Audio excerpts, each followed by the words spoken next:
Student journalist Tim Ty was covering the MU demonstrations on Tuesday when protesters and professors demanded he leave. They formed a line and blocked Ty when he tried to take pictures at a public area on campus. Physically intimidating people who have the right to be there. There's a publication called the Wesleyan Argus, publishes twice a week. They had an op-ed critical of the Black Lives Matter movement. Uproar, and the student body itself voted to take half the funds away from the Argus, virtually shut it down.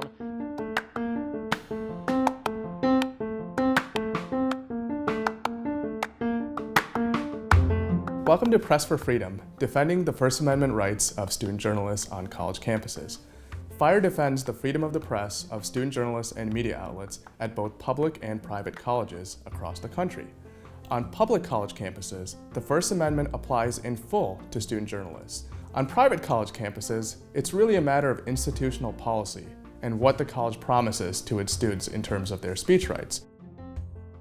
In terms of funding, student newspapers and media outlets have the same rights to student fee funding as other recognized student organizations, as long as they meet all pertinent requirements for access to such funding.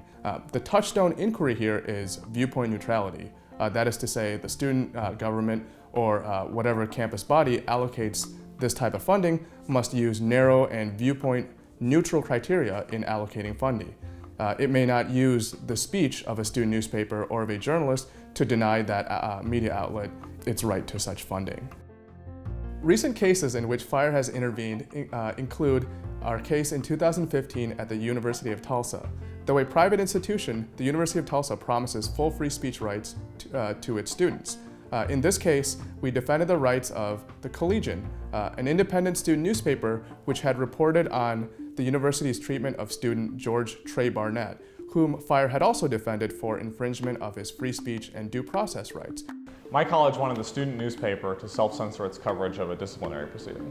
There were moments where we definitely thought that there was an existential threat to the paper, that if we were to do something that displeased the powers that be, there was the possibility that the Collegian could vanish from the face of the earth, because the school funds the paper. It was important to us to make those things known and to give people an opportunity to learn about the dark, shadowy corners of their school that they're not exposed to because administrators don't want people to know what's going on.